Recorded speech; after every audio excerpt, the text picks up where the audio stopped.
Okay, hello everyone. I don't have much time, so it might be that we won't have time for questions. But let's see. I'll try to be fast. So, I'm Nikolai Kondrashov. I work at the common login team at Red Hat. I focus on user session recording project, and I maintain free Redis packages in the rest of my time. I also created and maintain the Digiment project, which works on supporting graphics tablets in Linux, but not Wacom ones, the other ones.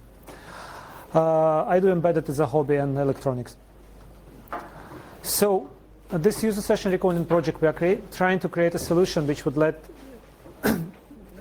people, well, administrators record what users see on and type into the terminal, record what the commands they executed, which files they accessed, and control centrally where, what, and who is recorded. So we're also trying to create a system which would store centrally what is recorded and secure that. And it would also allow searching, correlating, and playing back those recordings. So since our identity management solution started being popular, our customers started asking if they could have session recording.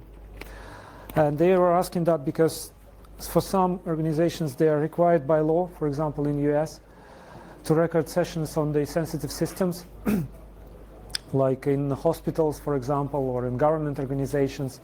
Also, banks are very strict about accesses to some systems, as you could guess. And they generally want to find out who broke something or stole something and how they did it. And they need to sometimes just trace problems or support users, although that is a minor use case. So there is a huge number of commercial offerings for this, and they start with the just simply hardware boxes which you can buy and put on your network and connect to network cables, give it the keys, and then it will start intercepting your sessions, SSH sessions or database connections, and log that. Then there are software packages which you can install on your own jump servers or your own proxies, or software packages you can install on your target system where the sessions are happening. And often these systems are integrated with identity management solutions or even a part of identity management solutions. So they usually have central storage, yes, and the playback and searching for commands executed and the files accessed, etc. They record keystrokes, and for example, on Windows they can record your desktop and commands and applications that you started in Windows or in even URLs you accessed in the browser. But there are practically no open source solutions that are suitable for this. So the oldest one is Script, but it is not security oriented. It's rather for recording your own sessions, and if you want to use it in a security setting, you have to really lock it down. And I saw some installations where that was done, and that required a lot of work and setting up separate systems so that they could be locked like jump servers. Sudo IO login is getting quite close, but it has no centralization. It doesn't stream your recording anywhere, but it allows playing back the recordings and searching for them, but only on your local machine. If you want to centralize that, you need to rsync that somewhere regularly or do something like that, and you cannot see the sessions that are in progress on a remote system. So there is the closest thing, perhaps, is the TTY audit system, which is a part of audit subsystem in the kernel, and it's integrated into the TTY layer in the kernel, and it allows logging user input but not user output. Since it's logged into the audit log, you can basically easily just forward it together with the audit logs, which was the idea that we liked. I'll try. Just let me.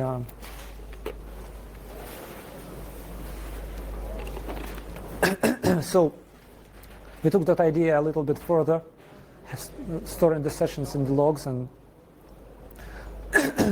we want to use the logs for delivery and for use logging tools for centralization and also for streaming the recordings, because that would let people not only easily correlate the events between the recordings that was happening on the screen and the events that are captured in the logs, but also have all the infrastructure ready for the installation and have less maintenance overhead and install it easier. So we were thinking at first doing this in the kernel, extending the TTY audit subsystem, but we decided to go with the user space because it's faster to develop and we could iterate faster and have results faster. But then we later found out from the audit team that the audit subsystem is not quite performant enough to allow streaming of the output. We did not test it, but yeah, that was what the audit team said. And naturally, we are using the audit logs for the rest of the recording the commands and the process executed, because you can enable all that by enabling recording.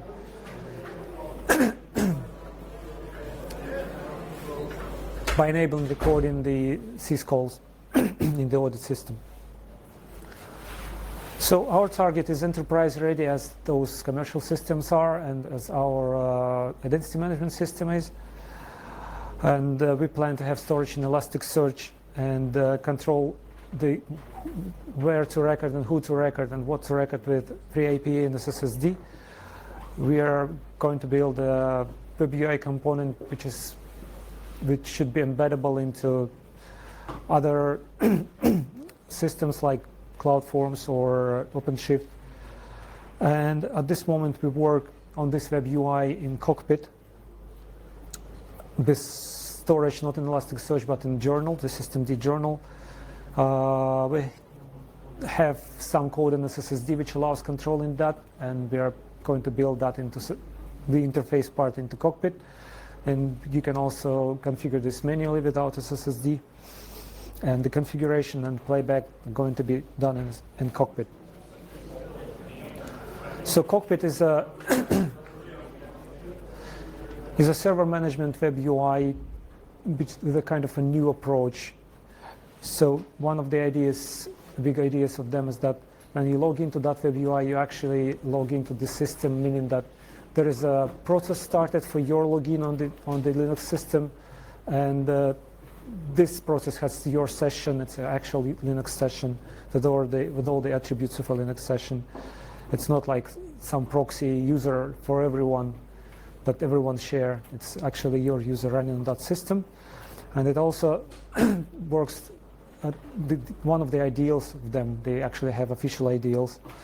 One of the ideals is that you can go between controlling your system with the browser and the command line without problem. You can go back and forth and change something here in the command line and it appears in your web browser and vice versa. And it's not like once you start doing the web UI, you cannot go back to the command line because web UI would break. So they also have support for managing remote hosts through SSH, through the same web UI. You can control several hosts. And they have very frequent releases, something like every 2 weeks. And their CI system, which is pretty advanced, allows them to do that. And I would recommend seeing Steph Walters talk about how they do that. It's called, I think it's, right nowadays it's called Cyborg Teams. So, a little demo. I'm going to log in into a system where, with the user which is recorded, we'll do something on the terminal and we'll see the session appear in the Cockpit UI, and we'll be able to play it back as it goes along and do some nice stuff with it. So I hope you can see something here. So first of all, let me log into Cockpit.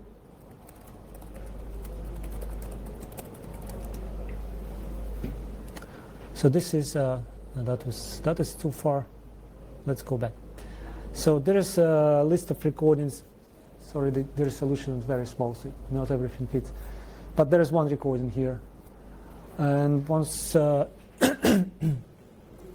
soon as I log in here with a little delay, we'll see a new session appear. Let's use another this user is fine.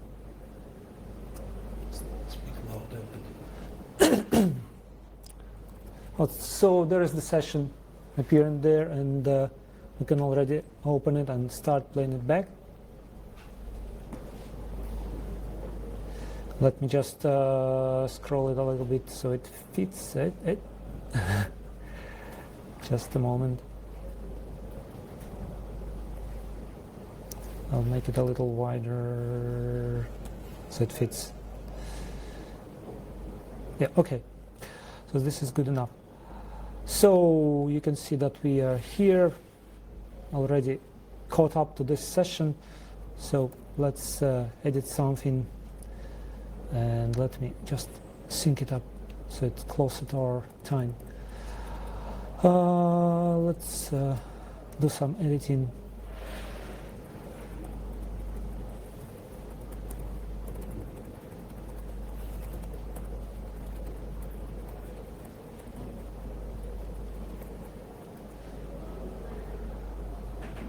Oh, there's some problem.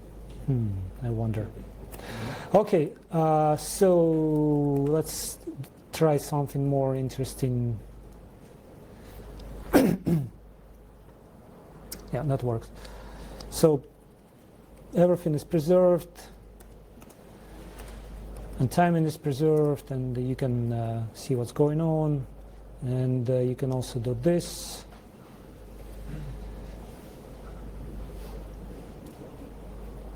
And window resizes are also preserved.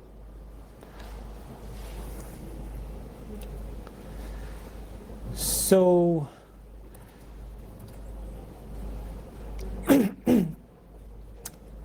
we can rewind the session at any time and start looking into it whatever we want, however we want. We can change the speed of the playback, the usual stuff. We can skip pauses.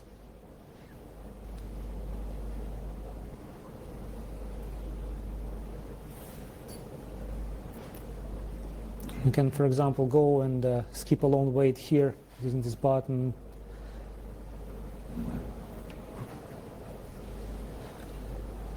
And we can step through the recording step by step and see what was happening. So, and at the moment we are working on positioning the recording in time randomly. So further on, so the recording setup is quite simple.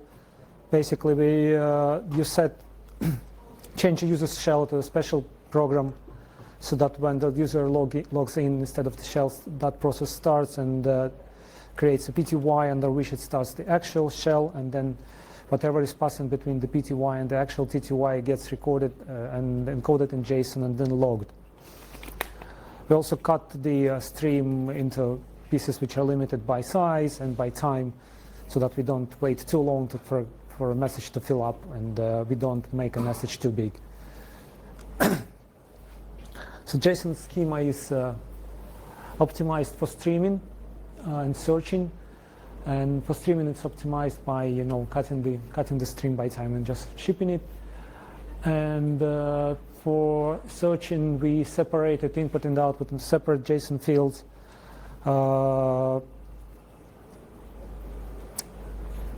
We store the timing separate as well, so that the input is like the way you typed it, and the output is the way it appeared on the screen. Nothing is intermingled. We preserve the resizes. We preserve all the data, including binary. And if, for example, if somebody dumped a document on the screen and then went away with it, like a LibreOffice document, so we preserve all I/O. And if there is something which is not valid UTF-8, which cannot be stored in JSON as is, we put it into byte arrays in JSON.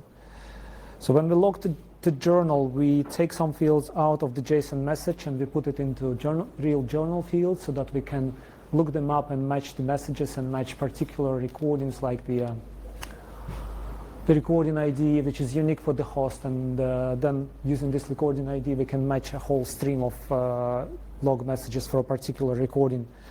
We can also match for audit session ID and for the user which was recorded. That is necessary because the recording process runs set UID to protect itself. So the Cockpit journal interface is quite simple but reliable. It simply runs journal.ctl on the host and asks it to output JSON, and then supplies any necessary matches and options that the API user requests, like match those messages or limit by time and give me this many messages. So for listing recordings in the browser here, where was it? Yeah, we go here. But when we open this list, we tell it to match by the set UID UID. Then if you're filtering, for example, by user, we add the match the user field. We limit since and until if we limit the time that we want to display. And we tell journal.ctl to return all the lines and to follow any updates so that we can update the list as you saw as the journal grows. So we read everything, we find the unique recording IDs, and then we just make a list. For playing back is quite similar, so we still filter by set UID or UID because we want to trust what we get from the journal. We match by recording ID and we do the rest of the stuff the same, and we decode, read the entries and decode them in background while you're already able to start playing back. The playback is done by simply feeding what we recorded on the terminal to a terminal emulator written in JavaScript. At the moment we're using term.js and we'll probably stay with it, and we'll probably need to modify it for more features. So we need to get audit logs in there as well, because we need to know the actual session boundaries when the user logged in and logged out, because there is not always output at the end or at the start of the session. We need to get commands executed from there and that files accessed. There is a problem that, journal.d logs audit events by itself, but the audit team says that under load it can lose messages, and also that audit data is raw. For example, it has no user names, so it only has user IDs, and if some time passed since you logged that, you might not be able to convert those. For example, just one example. You might not be able to get the username from that user ID that happened a week ago. Then, so we made a tool for that, in particular for the enterprise solution that's called OShape, and it parses the logs and converts those user IDs into user names, etc. And it also normalizes the logs, extracting who did what, did the thing, on which object they did it, and what was the action, what was the result, the normal security stuff that everyone describes in all the requirements for the logs. And we log that stuff in JSON or in XML in that tool. So that is done, all these transformations are done mostly using the libau parse, which is part of audit project, and we work with the audit team to make that nice and properly. So the idea is that we can get these logs, OShape logs, into journal, or we can get the journal logs, like the ones that the journal logs from the audit system. But the problem is that anyway, journal doesn't support partial field matches. You can only match against the full journal field. You cannot match like for a string. And I guess that has to do with the way that journal indexes the fields. For that reason, at this moment, when we implement this searching for commands that were executed or files that were accessed will be inconvenient because you will have to search for exactly the file path or exactly the command that you wanted. Well, that doesn't make much sense. And searching for I/O in the whole stream of the, in the input or in the output of the terminal would be also impossible. So we'll have to figure that out. Either perhaps we talk to journal people and, I don't know, ask them to implement search in partial strings or just grep that. But that will probably be pretty slow. So next challenge is that we have a new design which we discussed with Cockpit team, and this is more or less okay-ish to them. So we are going to try to integrate the playback with the logs page and do it in a nice way so that when you scroll the logs you can see the sessions that were active at that point in time in the logs. Like you scroll and it's like there was this user logged in, and you scroll further, the user logged in, this session disappeared. And we also add a kind of a window to list all sessions and also allow playing back the recordings right there on the logs page while you, for example, play back so that the logs would scroll by as the things were happening, and you can pause and see what was happening in the logs at that particular point. And on pause you can, for example, drag the time slider and see the logs move as well, and or drag the logs and see the recording move as well. And we'll need to also do the full screen playback so that you could see a big terminal because you saw that we can't take over the screen. We need to see the same thing here, but we need to provide the option to see big terminals and see all the details. We have already some code to do zoom in, zoom out, and panning of that terminal, but that's obviously inconvenient to do all the time if you want to watch the session. So another thing is that we need to integrate with the accounts page, where we would like to see sessions for a user which were happening in the last time, and you can click them and open them and play them back. But we also need to be able to enable or disable recording for particular users and groups, which will be done through SSSD, hopefully, through that debug interface with which people are not apparently very happy, as Jakub says. So yeah, there are other things, interesting challenges, like that there are multiple, in theory, there are still multiple terminal types that people use, and they can differ slightly in the language that they use.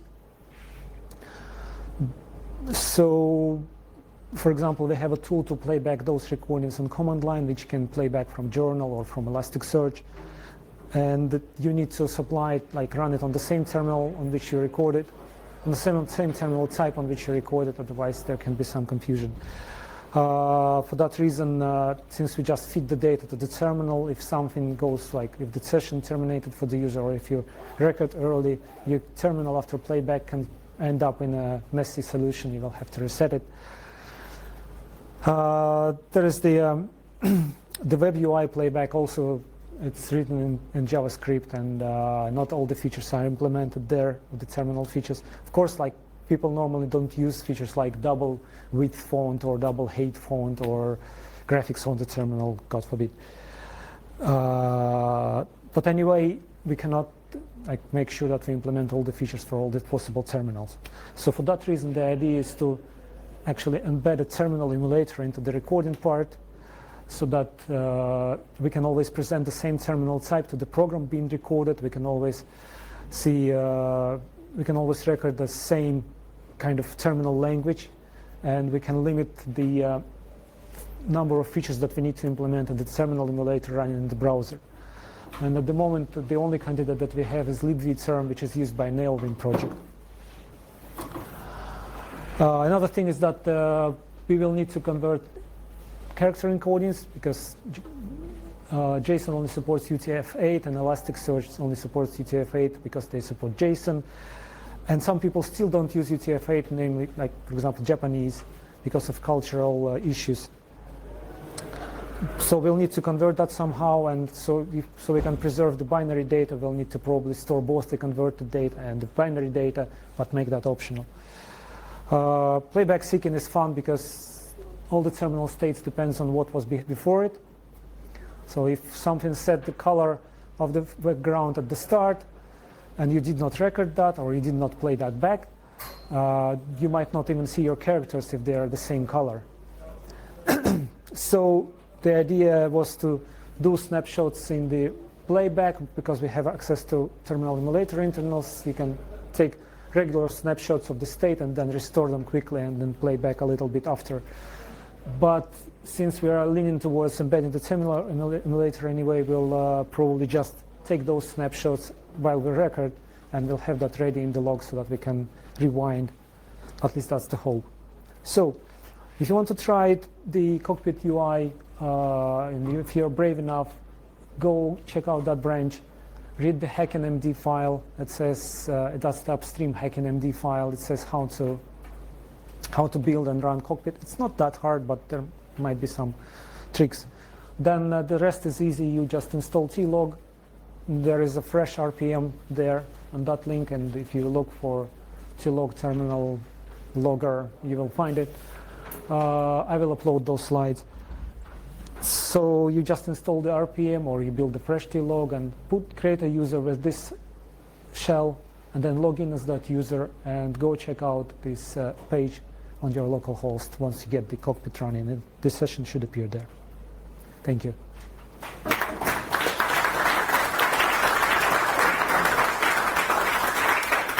Do we have time for questions? Yeah, we have a couple minutes for questions. Any questions? Please press the button so that we get some light. The right one. Oh, this one works. Oh, yeah. Wow. Yes, please. Questions. If you have to change the user shell to that, how do you configure, how the user itself configure their shell? So the question is, if we have to force the shell upon the user, how the user then able to configure the shell? First of all, you can, in general, you can change the global shell that recording uses. That obviously doesn't work if you have multiple users with different preferences. Then we have a feature where you can make symlinks to that shell, several symlinks to that shell with specific names, including the path to the shell that you want to run. And if you assign that symlink as the user's shell, then the program will figure out which shell you want it to assign. So it will be, the process by itself is called tlog rec session. If you make a symlink tlog rec session shell bin bash or bin z shell, and then assign that shell to the user, then when it starts, it will figure out that it needs to run that shell. And otherwise, you can pass the shell through the environment variable, and that's what we use in SSSD, where there is a feature that you can say, like, record these users and these groups, and then SSSD, through tricks of its own NSS and PAM modules, substitutes that shell, and you don't notice anything. Any more questions? Yes, please. Are you aware of a project called Teleport, which is essentially a modified SSH server to also provide feature-like session recording? You haven't mentioned it in like related work section. So the question was, am I aware of the Teleport project, which is a SSH session with features like session recording? I'm not aware of this specific thing. I'm aware of other things like sudo sh or something that do that. The point is that that SSH server only allows recording SSH sessions. This solution allows recording console logins, SSH session, telnet session, whatever you want. And we would like to have a library which then projects like OpenShift would be able to embed into their system to record like its sessions in containers, inside containers. Because some people were asking that, this is some idea that we were entertaining. Anyone? Yes, please.